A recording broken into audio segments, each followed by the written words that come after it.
Yeah. Hello everyone, welcome to an academy. Let's crack NEET PG. I'm Dr. Shilpa Dinesh. I'm a practicing pediatric consultant and an educator in an academy. I have an experience of teaching undergraduate and postgraduate medical students. I have done my MBBS and MD from Rajiv Gandhi University of Health Sciences. So today we are going to have a detailed discussion on anemia, that is hemolytic anemia due to enzyme defects. So hemolytic anemia due to enzyme defects. So the most common ones, the two most very important hemolytic anemias because of the enzyme defects you should know is the G6PD, that is glucose 6 phosphate dehydrogenase deficiency, and the pyruvate kinase deficiency. Okay, so you have to know about both these conditions. So today we'll be discussing in detail about these two topics. So before that, I would want to talk a little bit about Unacademy. Unacademy is India's largest online learning platform. There are a lot of benefits you can avail from this platform. Firstly, the daily life classes. So there are various educators in this platform who have regular classes in this platform. Okay, so you can attend these your favorite educators class, engage in discussions, ask your doubts, and all these doubts will be answered immediately in the live chat box. Okay, so next, coming to the structured course.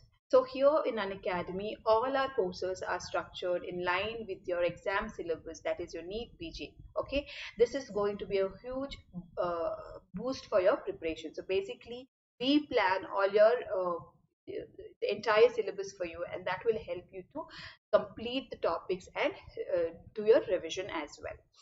Next, coming to the live tests and quizzes. So this helps you to evaluate yourself, right? So whenever you're preparing for your entrance exam, you need to evaluate yourself. You need to know what are your strong and weak areas, right?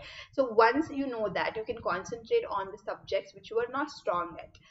So this is possible only if you attend regular quizzes and tests. And over here in Unacademy, there are regular live tests and quizzes happening, and this will help you to analyze your performance better. Okay, next, coming to the unlimited access. So once you subscribe to the subscription, you get unlimited access to all the classes which are exclusive to the subscription platform. So even if you have missed a live class, you can go back and watch the recorded classes again and again, all this in the comfort of your home, in the comfort of your own device. So I would highly suggest this platform. Using this platform in the beginning part of your preparation will take you a long way. Okay, so this there are various courses happening in this platform. These are the top educators in the platform. They have regular classes. You can go and attend their classes as well. And there are various courses provided in this platform for your NEET PG preparation. All the 19 subjects which are needed for your NEET PG preparation are taught in this platform. Okay, and there are various foundation courses, crash courses happening. So you have a look at to the in the Unacademy app, you will get a better picture of what are the courses which are provided in this platform. Okay, and now coming to the NEET PG subscription package. So as you can see, the NEET PG subscription varies from 1 month to 2 years. So I would suggest the 1 year or the 2 year subscription. Okay, and that will be very reasonable also. So for the students who are preparing for who will be giving their NEET PG 2021, for them the 6 month subscription should do would be very helpful. The 6 month subscription costs you 20,000, and using my code Shilpa10 you get a 10% discount, and it will come up to 18,000. Okay, so the ones who are in their third year MBBS, final year MBBS, the ones who are in their internship, who will not find that much time, and also your exams are, it will take at least 1 or 2 years for you to give your NEET PG, right? So for you all, the 1 year or the 2 year subscription becomes very helpful, and it is very reasonable as well. So the 1 year subscription costs you 25,000, and using my code Shilpa10 you get a 10% discount, and it will come up to 22,500. And the 2 year subscription will cost you 30,000, and it will using my code 10 Shilpa10 you get a 10% discount, and it will come up to 27,000. Okay, so the prices are very reasonable, and it will be a huge boost for your preparation. Okay, so now coming to the pyruvate kinase deficiency. So today's first topic is the pyruvate kinase deficiency. Okay, so basically over here, in this hemolytic anemia, there is a defect in the pyruvate kinase. So deficiency. Fine. So here the inheritance of this disorder, this deficiency is autosomal recessive. Okay, pyruvate kinase is autosomal recessive inheritance. Okay, so basically it could be two things. One is there could be a marked reduction in the pyruvate RBC pyruvate kinase, or there could be abnormal production. So production of the abnormal enzyme with decreased activity. So there could be two types of presentation of the pyruvate kinase. So one is there could be marked reduction in the RBC pyruvate kinase, or there could be production of abnormal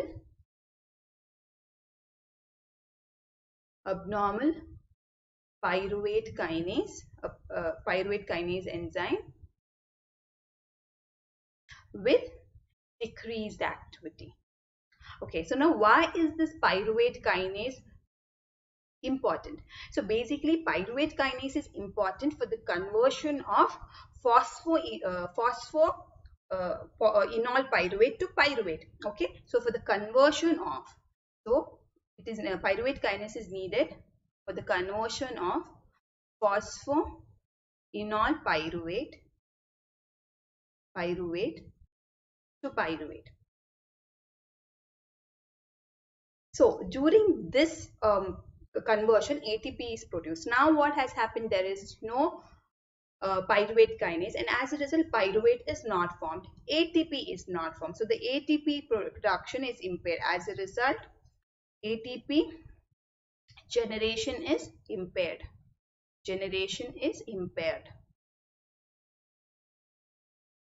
So now what happens? Now there is low levels of ATP. There is low levels of ATP. There is low levels of pyruvate and oxidized form of NAD.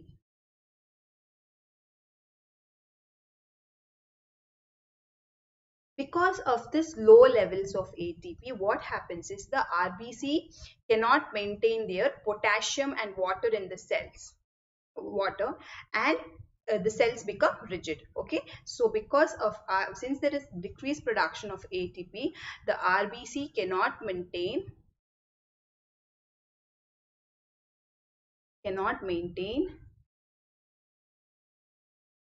potassium and water in the cells.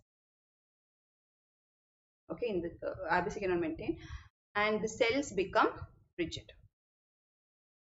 Okay, and as a result the lifespan of the RBC also will be reduced. Okay, so this you should keep in mind. Okay, so the pyruvate kinase deficiency occurs either because there is marked reduction in the RBC pyruvate kinase, or because there is abnormal pyruvate kinase which is produced, which has decreased activity. So the pyruvate kinase is very essential for the conversion of phosphoenol pyruvate to pyruvate. So during this reaction, ATP is produced. So as a result, there is no ATP production, or there is decreased production of ATP, and therefore there is low levels of pyruvate and oxidized form of NAD+. And this, due to decreased levels of ATP, RBC cannot maintain potassium and water in the cells, and also the cells become very rigid and they lose their survival time. Okay. So next, coming to the etiology. So for the pyruvate kinase gene, there are two genes. Okay, but in the humans, the gene which is in the RBCs, the gene which is affected is in the RBCs, it is the PKLR gene.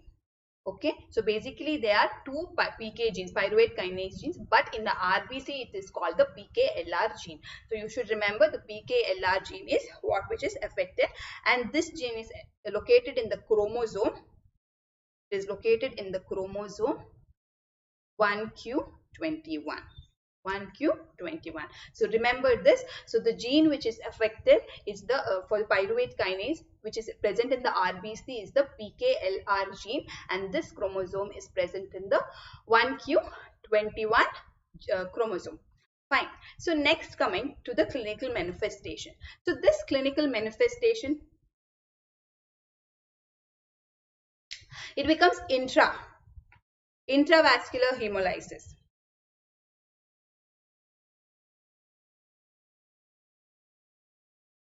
Okay, intravascular hemolysis.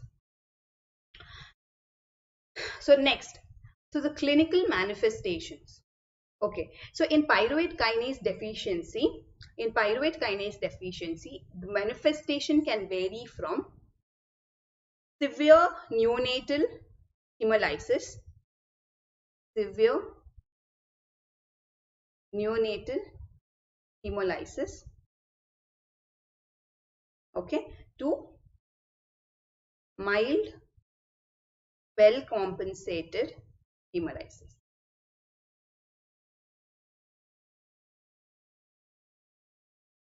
So in childhood or adulthood.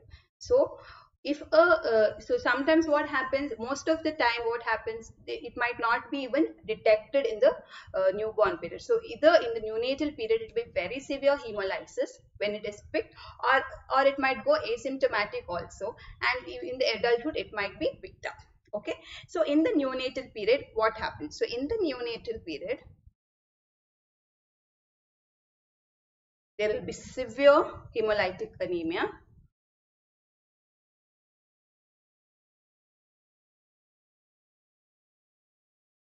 There will be severe hemolytic anemia.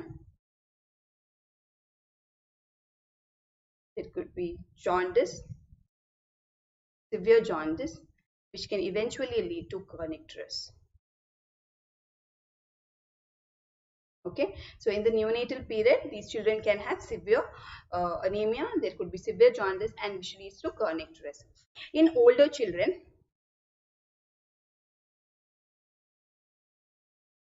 so in older children, the severity will vary. Okay, so the hemoglobin will range from 8 to 12.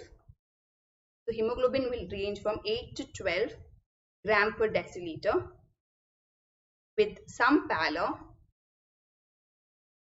jaundice, and they'll have splenomegaly.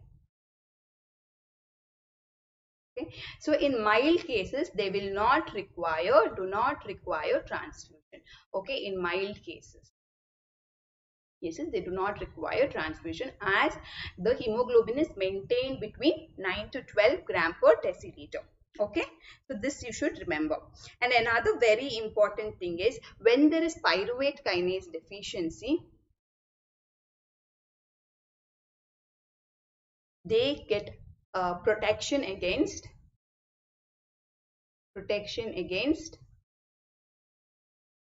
falciparum malaria.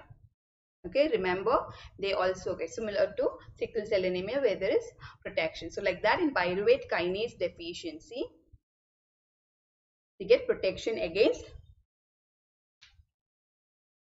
splenomegaly, again because there is increased hemolysis happening, and there is increase in the RBCs, and increase in the other cell lines are also increasing. So that is why splenomegaly happens, because there will be increased destruction, right? More RBCs are produced and more destruction is happening. That is why eventually splenomegaly happens, right? So that is the reason children might not be born with splenomegaly. As the hemolysis increases, the spleen will destroy these RBCs, and that is why there will be splenomegaly. Okay, fine. So there is protection against falciparum malaria. Okay, next coming to the investigation. So in the investigation, so in the peripheral smear,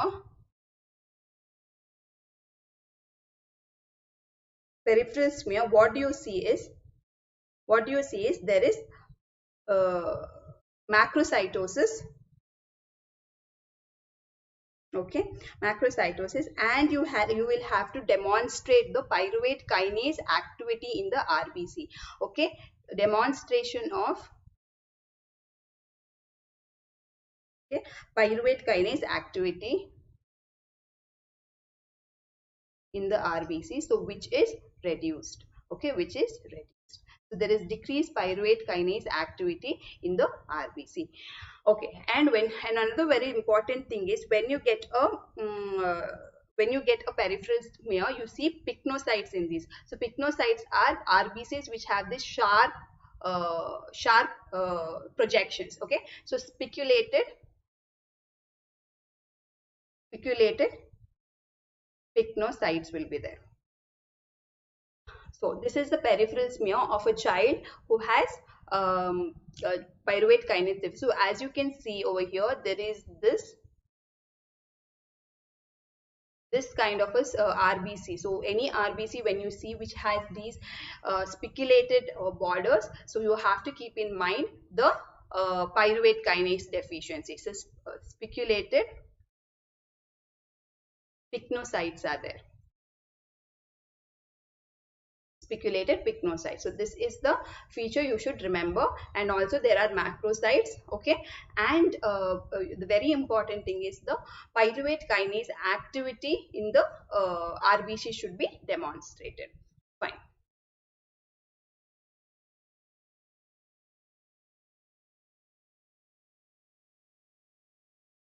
Next, so what is the treatment? So as you know, as I've told, in the neonatal period, they are very severe.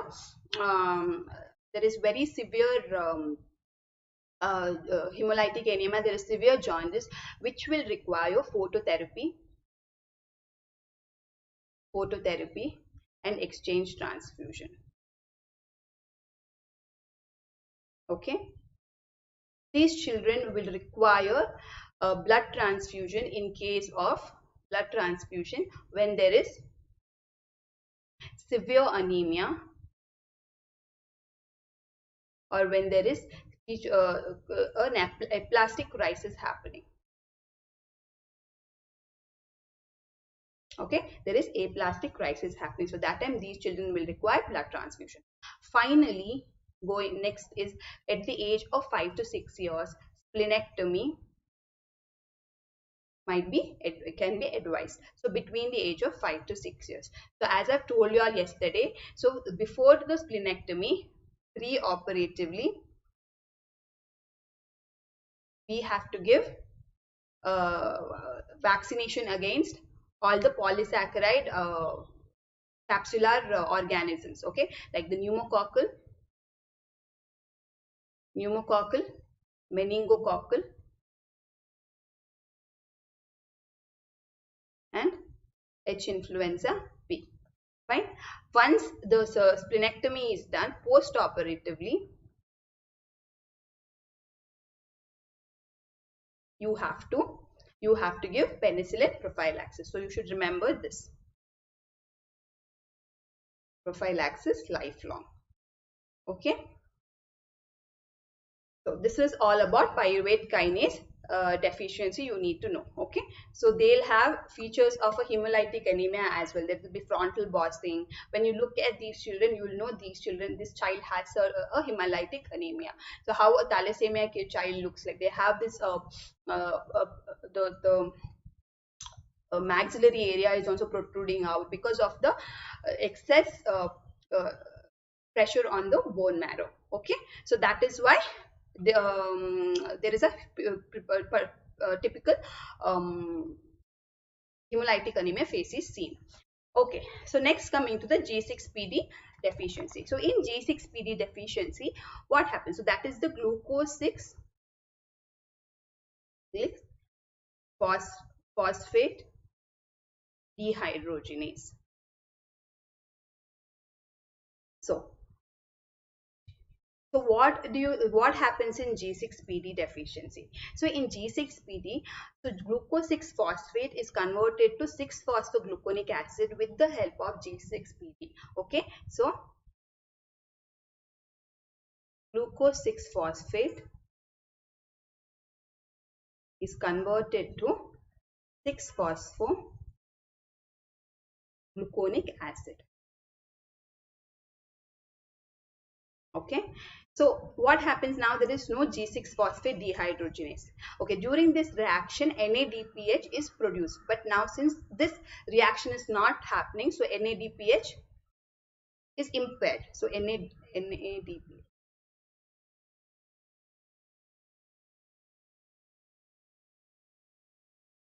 NADPH.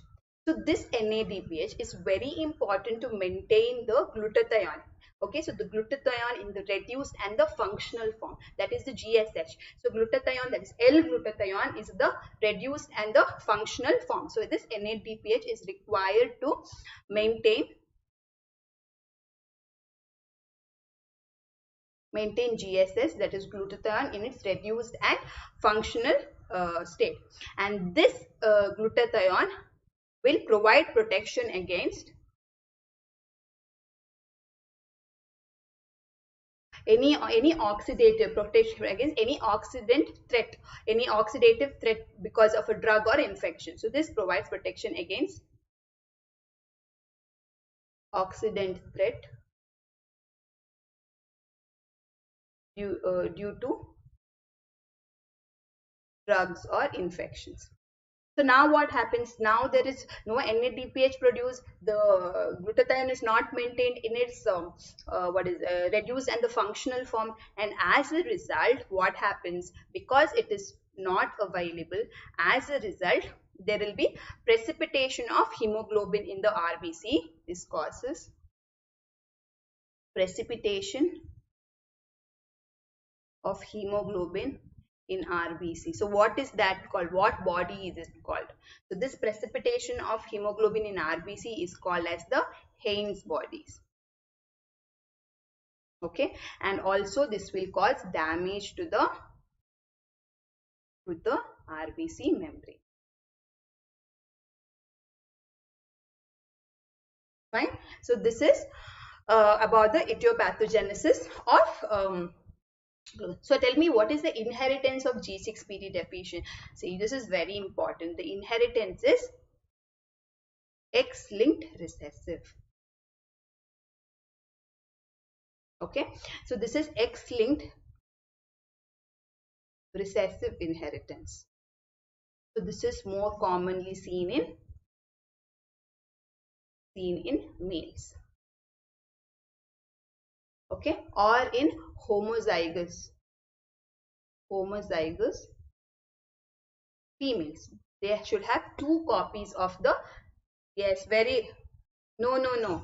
So glucose 6 phosphate dehydrogenase is X-linked recessive.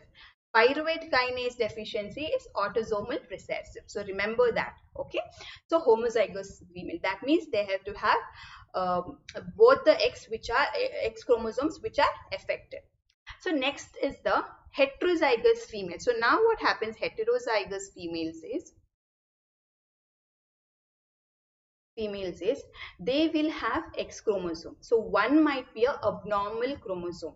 Okay, one might be an abnormal X chromosome. But if this normal X chromosome undergoes inactivation,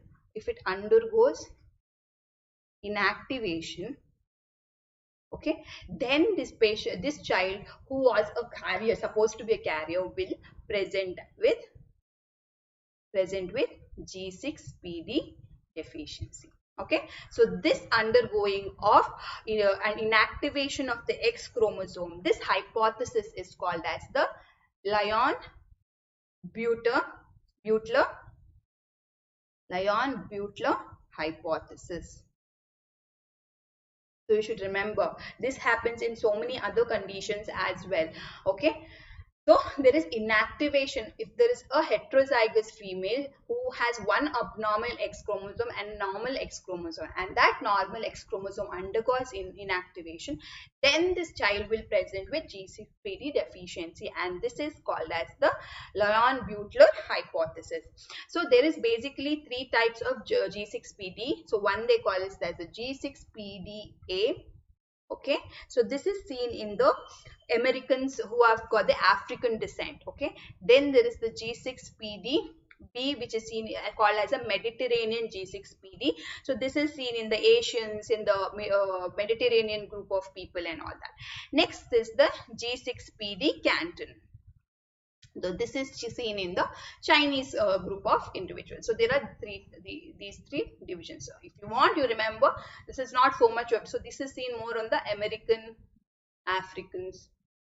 This is seen in the Mediterranean, Asians. Okay, this is the Chinese. So this is what you need to know. So G6PD has yeah, so synthesis. So basically this X chromosome, okay, over here the synthesis of G6PD by the RBC, synthesis of RBC G6PD, that gene is located in the X chromosome, and that is why this disease is a X-linked recessive disorder. Okay, so now before going to the clinical features, we should know what are the agents which precipitate hemolysis in the G6PD deficiency. So certain medications you need to know. So can you all tell me some of the medications which can cause G6PD deficiency, or which can precipitate, not they don't cause G6PD deficiency, they can precipitate hemolysis. So G6PD deficiency is already there, so taking these drugs can cause hemolysis. They can precipitate hemolysis in a child who has G6PD deficiency. So can you tell me some names, some medications? So we'll divide as antibacterials, okay, antimalarials, okay, antihelminths, and then some other drugs. Okay, yes, very good. Sulfonamides,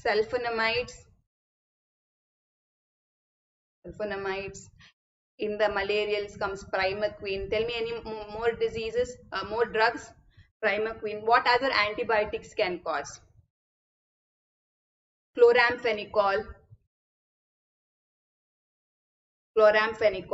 nitrofurantoin, dapsone. So these are the antibacterials you should remember.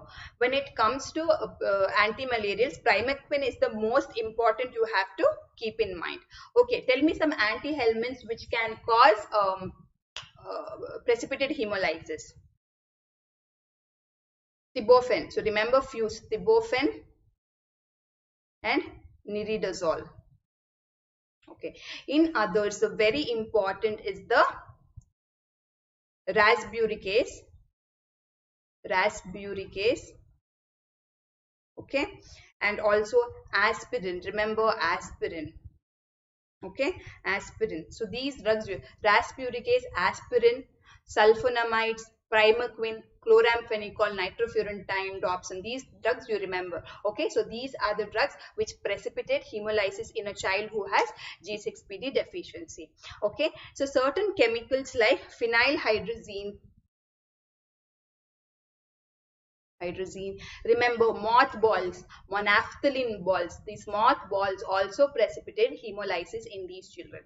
Okay, what are the illnesses which can cause, like hepatitis, sepsis, diabetic ketoacidosis? So all these conditions can cause hemolysis in a child who is G6PD deficient. Okay, so how do these children present? Okay, so most of these children are asymptomatic. Okay, so now these are triggered, so these become symptomatic. Yes, fava beans is also another. Yes, fava beans is also correct. Very good. Fava beans can cause. Okay, so clinical manifestation, so asymptomatic. So they'll be asymptomatic unless they are triggered. So when they get triggered by these infections or these drugs, when they take in these drugs, that time they become symptomatic. Okay, so these patients will have severe cases will have hemoglobinuria. They'll have hemoglobinuria. They'll have jaundice. Okay, and then the hemoglobin will suddenly fall. So sudden fall in hemoglobin. Okay, so you should remember that. So in some patients who take fava beans, so now as you told, fava beans, fava beans. So what happens is when they're triggered by certain drugs, it will take at least 24 to 48 hours for them to become symptomatic. Okay, so it takes for 24 hours, for 24 to 48 hours to become symptomatic. So now in patients who take fava beans, there is severe hemolytic anemia, acute severe hemolytic anemia,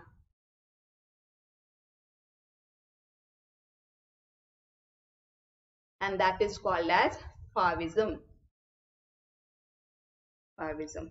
Okay, so what happens is there are certain elements in this fava beans which will produce hydrogen products, which will release hydrogen peroxide. So there are certain components. So I don't want to comment on the components now because it will only confuse you. That will cause increased production of hydrogen peroxide. So remember, there is hydrogen peroxide which is increased. Okay, and as a result there will be more hemolysis. Okay, fine. So remember favism. Next,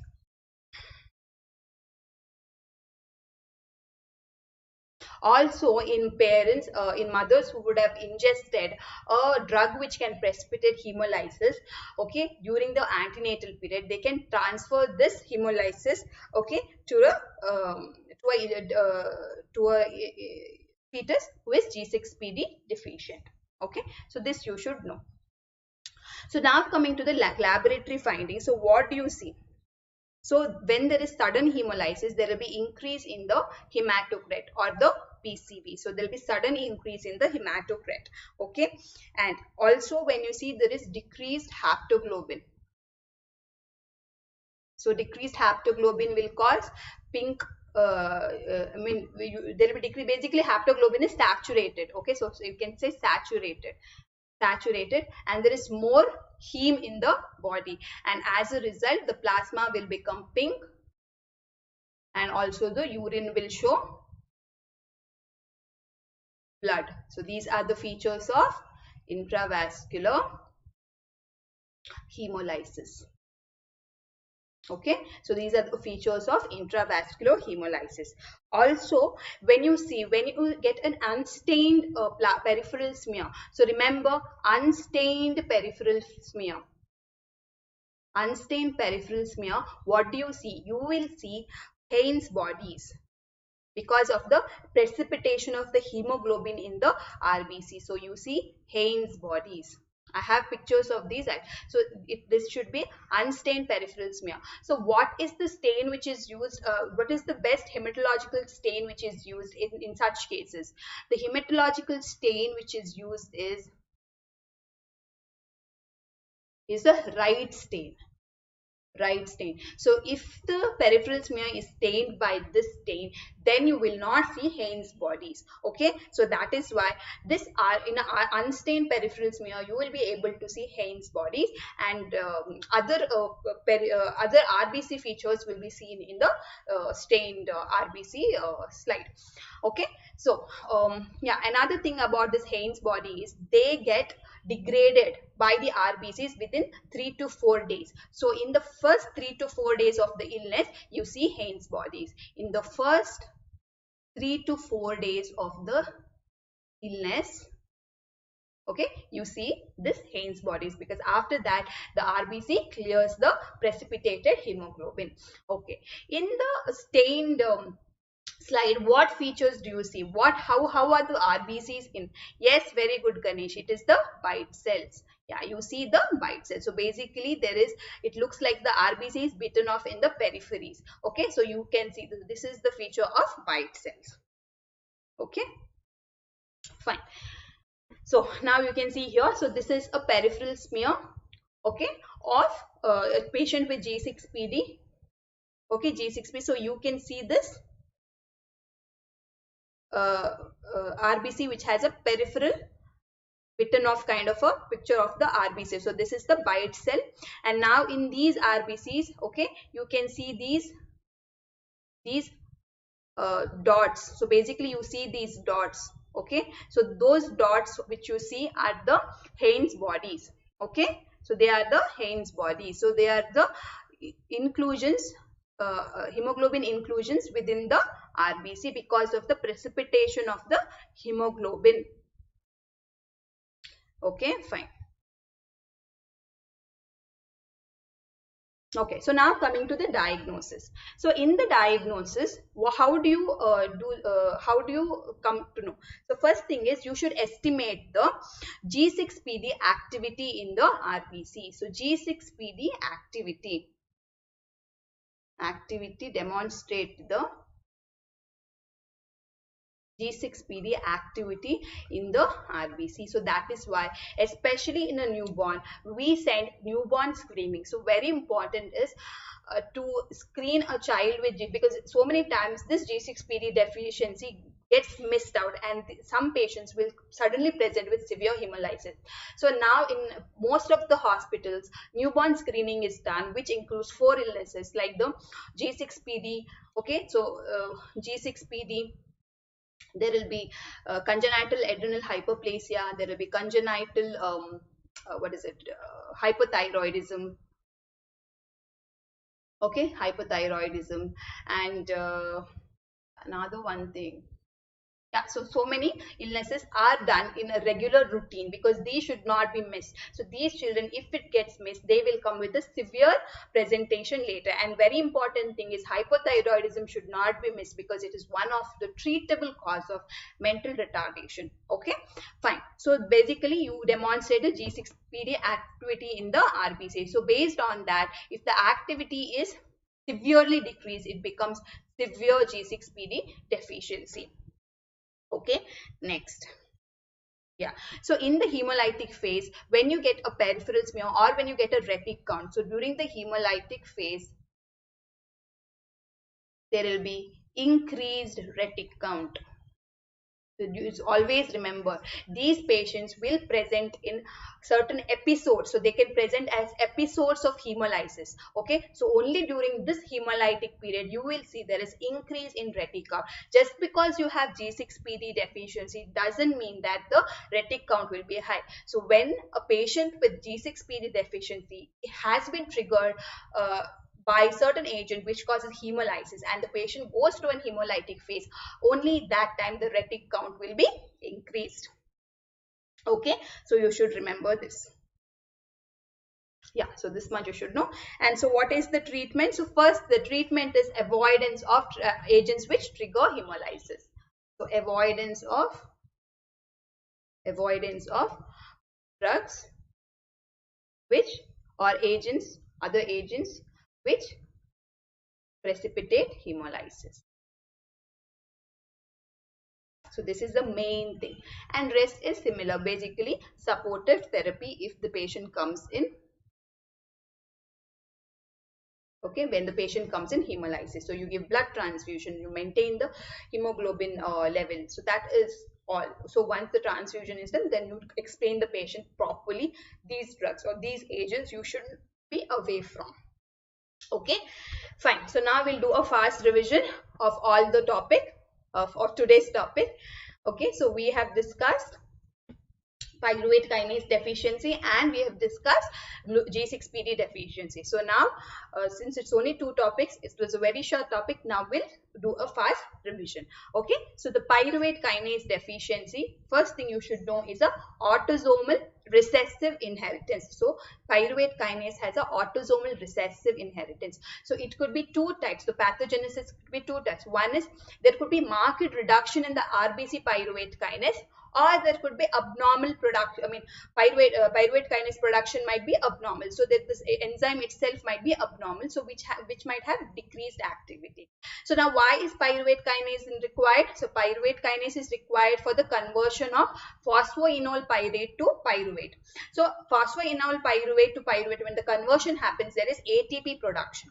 Okay, but because there is no pyruvate kinase enzyme here, or there is decreased activity of pyruvate kinase, so what happens? The ATP generation is impaired. So when the ATP generation is impaired, there will be decreased levels of ATP, there is decreased levels of pyruvate, and there is decreased levels of oxidized form of NAD+. Now, because of this decreased levels of ATP, the RBC won't be able to maintain the potassium and water in the cells, and as a result, the cell becomes very rigid, and this death of the RBCs happen faster. So that is how the hemolysis happen. So the RBC, basically hemolysis is what? There is destruction of the RBCs happening faster than the production. So that is why it is called hemolysis, right? So here, because of the RBCs who cannot maintain the potassium and water, and as a result the cells become rigid, the RBCs die soon. Okay, so the etiology is there are two PK genes, but in the RBCs the gene which is responsible is the PKLR gene, and it is in the chromosome 1q21. Okay, in the 1q21 is the PKLR gene. Next, clinical manifestation. So basically, these children with pyruvate kinase deficiency, they can present with very severe neonatal hemolysis or a mild, well-compensated hemolysis in childhood or adulthood. Okay, during the neonatal period, if they're present, they'll have severe hemolytic anemia, there'll be jaundice, and this jaundice will eventually lead to kernicterus because it is so high. Okay, and older children, the hemoglobin is maintained between 8 to 12 gram per deciliter with some pallor, there is jaundice, there is splenomegaly. Okay, and in mild cases they do not require transfusion as the hemoglobin is maintained. If they require recurrent amounts of blood transfusion, then they will need splenectomy to be done. Okay, this pyruvate kinase deficiency provides protection against falciparum malaria. Next, when you get the investigation, when you get a peripheral sear, what you see? So the cells have a spiculated pyknocyte, so they have pointed ends. Okay, so that is the feature of pyruvate kinase deficiency, and also the demonstrating the pyruvate kinase activity in the RBC also is important, and that is decreased. Okay, so this is a peripheral smear, and this is the cell which is typical of pyruvate kinase. So you can see the pointed ends in the RBC. Okay, so this is a feature which is present in pyruvate kinase deficiency. It is the spiculated pyknocytes. So the treatment is, so in the neonatal period, if the child has severe hemolysis, jaundice, these children will require phototherapy or even exchange transfusion. Okay, the children who have severe anemia, who have aplastic crisis, these children will need blood transfusion, and especially children who require recurrent blood transfusion might eventually end up going for splenectomy at the age of 5 to 6 years. Okay, so 5 to 6 years. So always splenectomy should be withheld up to 5 to 6 years of age, because the children dying of severe infection is very high in a younger age group. So they see that the child goes, I mean, at least attains 5 to 6 years of age before going to splenectomy. So pre-operatively, so before the child goes for splenectomy, pre-operatively, these children should receive vaccination against all these capsular organisms, that is the meningococcus. Yes, correct, Ganesh. Even G6PD gives protection. I forgot to tell. So I was thinking of when I come to G6PD, I'll give you the. So G6PD also gives protection against falciparum malaria. Okay, so splenectomy, pre-operatively you give pneumococcal, meningococcal and H influenza B vaccines, and post-operatively, very important, these children should receive penicillin prophylaxis lifelong. So even though splenectomy is done, even though the child has received vaccines, these children can still have severe infections. That is why penicillin prophylaxis is given. Okay, so now coming to G6PD. So very important, do not confuse. Pyruvate kinase is autosomal recessive, G6PD is X-linked recessive. Okay, X-linked recessive. So always when a child is born, whenever you're giving this antimalarials, we have to see if this is a male child or a female child. So male childs have a higher incidence of G6PD deficiency. Okay. So this is a X-linked recessive. So why do you need G6PD? This glucose 6-phosphate dehydrogenase is required for the conversion of glucose 6-phosphate to 6-phosphogluconic acid. Okay, so when during this conversion there is a formation of NADPH, and this NADPH is required for the maintenance of GSH, that is the glutathione, in the reduced and the functional form, that is the L-glutathione. Okay, so they are needed in their functional form. So this reduced or the functional glutathione will protect the patient, normally protects us against any oxidative threat due to certain drugs or infections. But what happens in glucose 6-phosphate? So here the NADPH is not formed, the glutathione is not in its functional form. So as a result, when these patients are exposed to certain drugs, there will be precipitation of the hemoglobin in the RBCs, and there is damage to the RBC cells. So this precipitation of hemoglobin in the RBC is called the Heinz bodies. Okay, so now one other thing is, so since this is X-linked recessive, it is common in males, and to happen in females it has to be a homozygous female who has both X chromosomes which are abnormal. And in heterozygous females, where there is one abnormal X chromosome and the other normal X chromosome, over here if this normal X chromosome undergoes inactivation, that time these patients will present with G6PD deficiency. So if a normal X chromosome undergoes inactivation, so this hypothesis is called as a Lion-Butler hypothesis, where the normal X chromosome undergoes inactivation and only the abnormal X chromosome is active. So that time what happens, these patients will present with G6PD deficiency. Okay, so as I've told you, there are three forms. There is G6PD-A, G6PD-B and G6PD-Canton. So A is seen in American Africans and B is seen in the Mediterranean region, in the Asian regions, and in G6PD-Canton is seen in the Chinese population. Okay, so what are the medications which precipitate hemolysis in G6PD deficiency? So this is very important, it will come in your NEET PG also. Okay, so you should remember certain medications. So you remember certain antibacterials. So antibacterials like sulfonamides, chloramphenicol, nitrofurantoin, dapsone. Okay, I've written only few of them. So dapsone.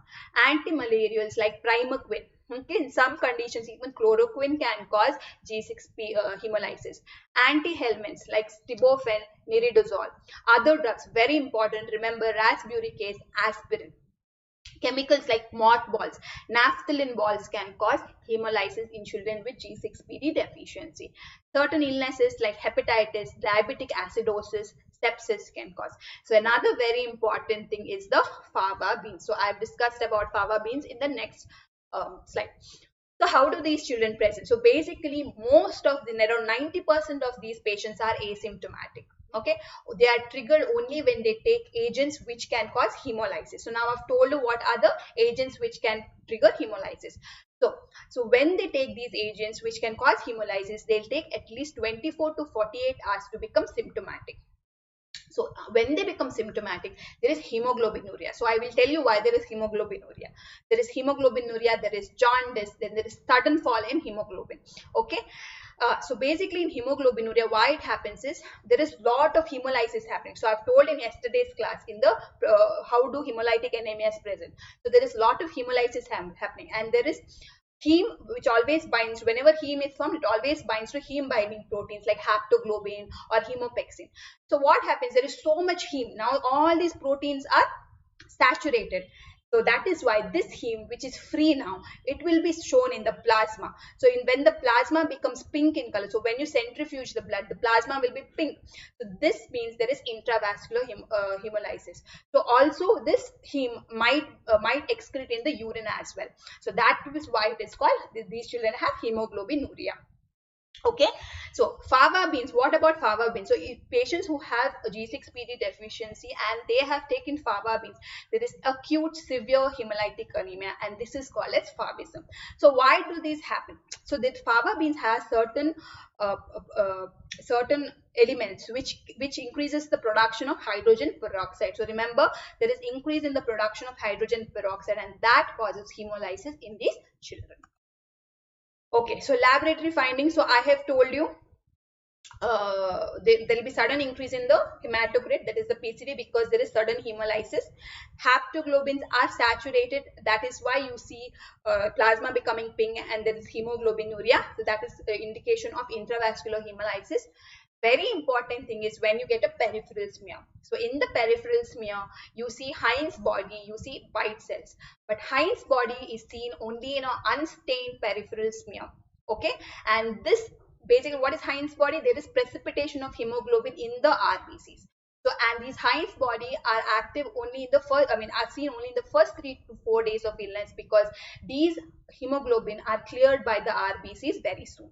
Okay, and next, when you stain the peripheral smear, that is the right stain, you see these RBCs which have this peripherally bitten kind of a picture, crescent moon kind of a picture. So that is called as white cells. Okay, so this is a picture, this is a peripheral smear of a child with G6PD deficiency. So you can see the RBCs, the staining of the RBC is normal. Okay, basically it is hyperchromia is there. Okay, basically some have the central clearing, some do not. Okay, but it is up to normal to hyper. So you can see there is this bitten cells, that is the feature of G6PD. So these are called as white cells, so remember. And these inclusions which you see inside the RBC are called as the Heinz body. That becomes because of the precipitation of the hemoglobin. Okay, because of the oxidative stress which happens to these cells. Okay, so the diagnosis is very important. So basically you diagnose G6PD by the demonstrating the G6PD activity in the RBC. So if the G6PD activity is severely reduced, that means it is severe G6PD. And very important thing, a hemolytic, so only when these patients go to a hemolytic phase, so these patients have episodes of hemolysis only when they are triggered by the agents which cause hemolysis. Okay, so only when they are in this hemolytic phase will their count of retic will increase. So remember this, there might be a question on this. Okay, only during the hemolytic phase the retic count will increase. Okay, so treatment is what? Avoid the drugs which precipitate hemolysis. Okay, so avoid the drugs which causes hemolysis. So that is the main thing. So once you get diagnosed of G6PD, the patient should be counseled regarding what are the drugs or what are the agents which can cause hemolysis. So that is very important. Next is the supportive treatment. So if the patient comes with hemolysis, supportive treatment is very important. So first you diagnose, send the blood for investigations and everything, and do the normal treatment. So you give blood transfusion if the hemolysis is very important, and give fluids. Okay, and monitor this patient. Okay, so this is very important. Fine. So today we have discussed on the hemolytic anemia. We have discussed hemolytic anemia due to enzyme defects. Right? Yeah. Yeah. So tomorrow is 8th, right? Yeah, tomorrow. No. Today is 8th. Tomorrow is 9th. No. Tomorrow is 8th. So 8th. So at 1 p.m. here in the YouTube channel, I'll be discussing thalassemia. So we'll be discussing thalassemia tomorrow, okay, in detail. And tomorrow at 4 p.m. in the Unacademy platform in the special class, so I'll be discussing the remaining rheumatological disorders in the childhood age group, that is the juvenile dermatomyositis, scleroderma, Behcet's disease. So let me see if all this exceeds more than 1 hour, then I'll stop the class in the middle itself, and the remaining so this is the plan. I want to finish these by 1 hour. If it doesn't happen, then I will do it in some next class. Okay, Sjogren's syndrome. So juvenile dermatomyositis, scleroderma, Behcet, and Sjogren's syndrome. Tomorrow, this is 4 p.m. tomorrow in the special class in the Unacademy platform. Yeah, thank you, Ganesh. Okay, and yeah, so on 10th, that is on Friday, so as a special class I will be doing Kawasaki disease. Okay, I'll be discussing on that. And so on 13th, so these are all at 4 p.m. okay. On Monday I'll discuss on Henoch-Schönlein purpura, all the vasculitis. So again, I'll be doing only 1 hour class. So how much ever I can teach in 1 hour, I will teach. And if it goes beyond that, the remaining topics I'll discuss the next day or something. Henoch-Schönlein purpura. Okay. Okay. So this is about special class. So these 3 things we'll be doing. And on 9th, here in the YouTube channel at 1 p.m, I'll discuss about sickle cell anemia. And on 10th,